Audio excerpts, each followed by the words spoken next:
And given that we have Rutgers from the Eastern time zone, those games have started sometime around 10:30 at night. So now we are thrilled to offer our East Coast friends a 5:30 p.m. kickoff time. Pleased for the matchup that we have with Rutgers from the Big Ten Conference and Kansas State from the Big 12 Conference. The Rate Bowl is the bowl season's only Big Ten versus Big 12 matchup, and we're proud about that one as well. So the Rutgers Scarlet Knights 7-5 this season, 4-5 in the Big Ten, finished strong with wins in 3 of their last 4 games. This is the second time that Rutgers will be in the Rate Bowl. And once again, that is the Rate Bowl and not the Guaranteed Rate Bowl for those of you who have been here before. So we're excited about that as well. Coach, you have an exciting offense led by your running back, but why don't you tell us about your team and the excitement level about coming back out to Arizona? Well, glad to. And I want to thank Eric and everybody associated with the Rate Bowl. I know our program, our school, our state is really excited about coming out to the Valley of the Sun and playing a great opponent in Kansas State. It just really is special for us. And as you said, we were there, actually our first bowl game, my first time here. And what a great experience our players had. So I can speak to it really from firsthand. And tomorrow morning in our team meeting, I will speak to it. And really, really excited. I think our team really had a very, very interesting season. It was a year really unlike any other I've ever been a part of over 37 years. We had some incredible amounts of injuries and really had to reinvent ourselves as a football team, and had a little dip in the middle of the year, but came out of it stronger, and a lot of guys playing that maybe otherwise wouldn't have played. And you know what, finished strong, and now really excited. You know, our first time here, it became custom for our fans to plan their Christmas holidays around our bowls. And then that kind of went away, but this is back-to-back bowl games for us now. And this is something that I think our fan base needs to get used to, and we need to keep providing. So now to go out there and do a great job against a great opponent, and I'm looking forward to it. Thank you, Coach. Before we open it up for questions, we ask if you do want to ask a question, please raise your hand on the raise your hand function and have your camera visible in order to ask a question. This is our first time running a Zoom in quite a while, so please bear with us if we don't do it just as polished as we did back in 2020. After that 2005 appearance here in the then Insight Bowl, Rutgers had their only meeting against Kansas State in the 2006 Texas Bowl, where Rutgers defeated Kansas State 37-10. We will now open it up for questions. So if anyone does have a question, please use the raise your hand function, and we will call on you to go ahead and ask one.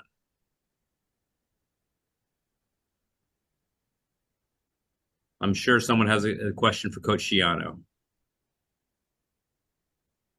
Scott? Yes. Go ahead, Jack. Hi, Scott. Jack Magruder here from Forbes.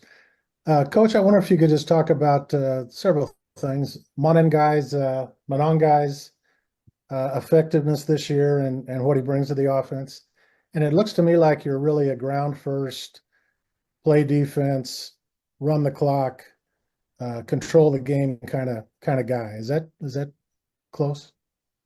Well, you know, Jack, I think that's a good question. I think first, Kyle Monongai is a fabulous player. You know, we've had a great time with him over the last 5 years. He's developed and become one of the best running backs, I believe, in the country, and has done a lot for Rutgers. And the thing that you love as a head coach is he's an even better person than he is a football player. So he makes you know, he's a great example for our program.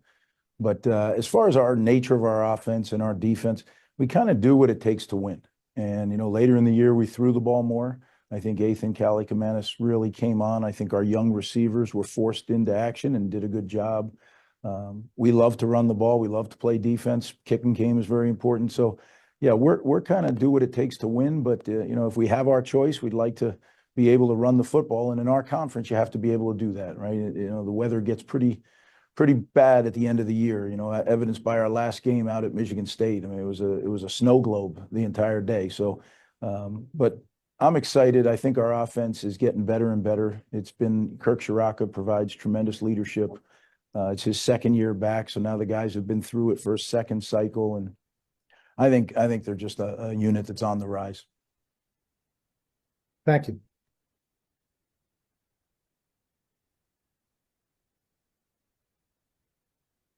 May I ask another? Okay by me. Just how did you guys manage to recover from a little bit of a skid early in the year? What did you say to help them through that, or how did you guys go through that, get through that? Well, I don't think there's anything I said. We had like I said, unprecedented. I've been doing this 37 years. I've never seen the likes of it. The number of people that we had, not only injuries, but season-ending injuries, surgeries. So coupled with the normal injuries that happen in a physical game of football, we had season-ending injuries that really put us in a position that we weren't, expecting or prepared for. But a lot of young guys stepped up. They gained valuable experience. And when I say reinvented ourselves, I think that's just what happened. Like, coming into the season, we had a defense that I thought was going to be special. And then in training camp, we lose our alpha. Mo Toure was not only one of our best players, but he was the leader. He was the man. And then we had to adjust. And then we lost some other guys, and we had to continue to adjust. We lost our leading sacker, Wesley Bailey, from the previous 2 years. So, like, as things kept changing, we had to adjust. And when it hit the offense as well, then it was, hard to win games for a little bit. But I think we did. I think we reinvented ourselves. Our guys, the number one thing we were able to do was stick together. The big thing here is playing for each other. And I really believe if you get a group of men that are unselfish and play for each other, you'll figure it out eventually. And that's kind of how our season went. Sure, you could live in the what if world, but we don't do that. I don't live in the past and I don't live in the future. I try to live, right now. And that's what I encourage our team to do. So we're so excited about, coming out there to the Rate Bowl. And I think our young players now have gained valuable experience and are going to do a good job. Thank you very much. Thanks, Coach. Let's go to Brian Fonseca from NJ.com. Brian? Hey, Greg. Couple quick ones. Do you have a sense of the seniors, particularly Kyle and Holland, and guys who might have NFL aspirations, if they'll be playing in this bowl game? Have you had those conversations, and do you know which one of those guys will be playing? Well, those are good questions, Brian, and I don't have any information on that yet. All those things are fluid. We have a couple fluid situations right now. Coach Arasimiak left to take the head coaching job at the University of Massachusetts. So we have adjustments going on staff-wise. We have, the annual who's going to play, who's not going to play deal in the bowl game stuff. So we're working through all that. Again, a younger me probably would have fretted over that after doing it so many years. You figure out where you are, and then you got to figure out how to do it best. And we're right in the middle of doing that. This whole past weekend has been that, and we'll continue until we kind of figure out how we're going to approach this thing. But it's coming quick. It's 26 will be here before we know it. Well, going off that, have you decided who will be calling plays defensively in the bowl game? And do you have hope that you might have a DC in place by the time the bowl game comes around? No, I don't have any answers for that right now. It's, as I said, an incredibly fluid process, and we are in the infant stage of it. So again, you've seen me in the past. Sometimes it's immediate, the moves I make with staff, and sometimes you guys think I'm not going to do anything, right? But I just do what the situation calls for, in my opinion. And so I'm not going to predetermine it. We have plenty of good coaches here that can call the defense, and we have more importantly, we have plenty of good players that can go play the defense. Thanks. Thanks, Coach. We'll move on to Anthony Facilli from Rutgers Radio. Greg, congratulations. Last year, obviously, everybody knows how important the practices are. But last year, you had a number of young players that helped you win that bowl game. Is that something that also now is the new part of college football? You got to put young players in those bowl games. There's no doubt, Fooch, and it's a great question. I think, I can just, you remember last year when that interception, right, a key interception in that game against Miami, and who a true freshman, right, that makes a big play in the game. And I love that. I love the early stages of the bowl preparation where we just have young players out there getting valuable experience. And then every once in a while, one of them really pops. They've been kind of sitting in the incubator during the season, maybe getting a little, second or third team reps, but not getting a lot of game. And then all of a sudden the bowl game, they get pushed into action, and then you get to start to see really, who you have, who you recruited. And that to me is one of the fun parts of college football. Next up, we'll go with Patrick Lanny from New Jersey Advanced Media. Hi, Coach. I know you mentioned going back to the bowl game that you were first part of, right? The Insight Bowl. What's the significance of that? And I guess just what's the significance of that? Well, that's fun. It's a good question, Patrick. I think I don't know if there's any significance other than I love the place. I mean, I love the city, I love the area, and I love the people who are involved with the bowl game. I mean, they do such a great job for their teams, for the families. Rutgers people talk so fondly about our time there that week. So I'm looking forward to, as many Rutgers people as we can get out there and, come from around the country, our alums that are all spread out over the Southwest and the West Coast. Hopefully they can join us, and just looking forward to having a great experience. And again, we're playing a really, really good football team that I have the utmost respect. Coach Kleiman, I've never really competed with him, but I've followed his teams as a fan. And, they're just all those national championships he won at North Dakota State, and then what he's been able to do at Kansas State. Just as a head coach who goes home and after our games and loves to watch college football, I've caught some of their games, and really, really good football team that plays the way that I love. I love the way they play. Thanks, Patrick. We'll move on to Josh Myers from the Daily Targum. Hey, Coach. So for some of the guys on this team, this is their first postseason game. How important do you think bowl games are for the development of not just like the younger players, but just for all the players? Well, I think it's important for a lot of things. I think it's important for the development of younger players. I think it's important as a reward for the players for a job well done during the season. And we work hard, but I make sure it's a reward. The day bowl games become a burden to players, you're not going to get a lot of guys who want to go to bowl games. We work hard, but then we let them have fun. And ultimately, the competitive nature of our program is that we do everything to win. So it'll be an awesome challenge because Kansas State's really, really, really good football team. But as I said, I'm looking forward to it and can't wait to get out there. Thank you very much, Coach. And we'll go with Kellis Robinette. Kellis, good to see your face again from the Kansas City Star. To you, Scott. Coach, K-State and Rutgers haven't played since '06, but you were actually the coach at Rutgers back then. So what was it like playing against them in a bowl game? Do you have any recollections from that far back? Yeah, it's a long time ago. But, I had a lot of crossovers with K-State people over the years after that. So, I actually have a coach on my staff who was on that other staff, Dave Brock, our wide receivers coach. So, yeah, there's been a lot of crossovers. My quarterback when I was in Tampa, he was Josh Freeman, and he was the quarterback when we played him in that bowl game here at Rutgers. So it seems like my football career has crossed paths a lot of different ways with Kansas State.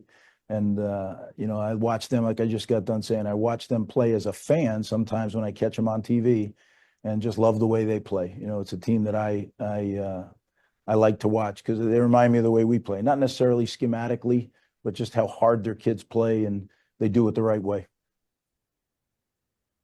Great. Coach, we do have someone who's having trouble raising his hand, and that'd be Chris Eisman from the Bergen Record. Chris, go ahead for Coach Schiano. Greg, I guess just you kind of mentioned this earlier, but just the older players who obviously are getting this opportunity to go back to a bowl game, and we talked during the year about kind of the resiliency that they showed and how proud of you were of them. I guess what do you mean? What does this mean to you to see them go through this and get this opportunity? Means a lot. These are the guys who took a chance on us. We recruited that first class in 11 days, and there was no proof that anything good was going to happen here other than what we had done the first time when we were here. But things had really deteriorated, and for them to take a chance on us at that time, and now 5 years later, they're the senior class that kind of led this program out of the darkness again. And it's a player-led program. I rely on them so much. And guys like Kyle Monunga and Holland Pierce, and you go down the list, those guys just provide such leadership on a daily basis that I'm thrilled for them to have this opportunity, and thrilled for our whole program, our fan base, our school. These are special. Some people talk about, well, with the advent of the college football playoff, bowl games don't mean as much. Well, don't tell our guys that. It means a lot to us. And, hopefully someday we're in that college football playoff, but this is our college football playoff. We get a one-game playoff, and it's called the Rate Bowl. So we're very excited. Thank you, Coach. I want to go to Rutgers rivals and Alec Krause-Hamill. Greg, you talked a lot about during the bye week, kind of stripping things down to the studs, and that kind of led to the turnaround. How do you kind of balance keeping up the development with the same things that you've been doing while also trying to stack on some new things for that development purposes of some of the younger guys?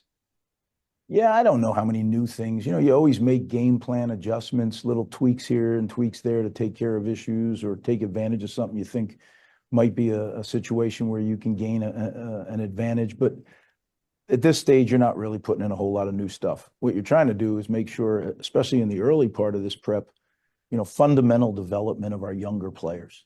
They get a chance. It's a mini spring practice. We know we're going to have spring practice, but the early part of bowl prep is a mini spring practice to get our guys great work. Our older guys that are beat up, they'll be doing work, but not at the level they're accustomed to during the season. When we get into install and then game plan preparation, then they'll go back full bore. But right now it'll be the younger guys. And I'm looking forward to that because I love those periods where you can really teach. You're not doing it against a particular opponent. You're just doing fundamental development. And to me, that's the basis of coaching, the very, very bottom floor of it. And I love that. Coach, thank you for your time. Before we move on to Coach Kleiman, is there anything you would like to add in final thoughts?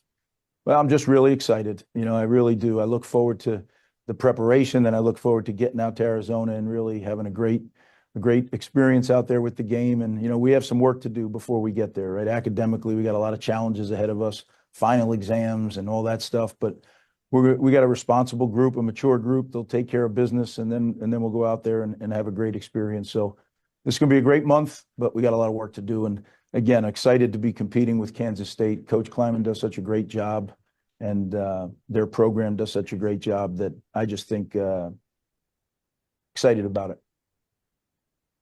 Coach, thank you very much for your time. Really appreciate it. Enjoy the rest of your December and holidays, and we'll see you out here on December 22nd. All right, guys. Hey, one thing before I get off, if I could, because we had just a horrible tragedy here in New Jersey. Brad Cunningham, who was part of my first recruiting class way back in 2000, he and Coach McKnight, who was a very popular head coach in New Jersey, and they had a tragic car accident. Those two and four others were killed in a really bad accident. And I just want to send our thoughts and prayers from Rutgers and from our football program and all their friends. Those are, Brad Cunningham's one of us. So to your families and to everybody involved in Hudson County and Hudson Catholic football, our thoughts and prayers are with you. Anything we can do, we're here. Thank you, guys. Thank you, Coach. Appreciate that very much.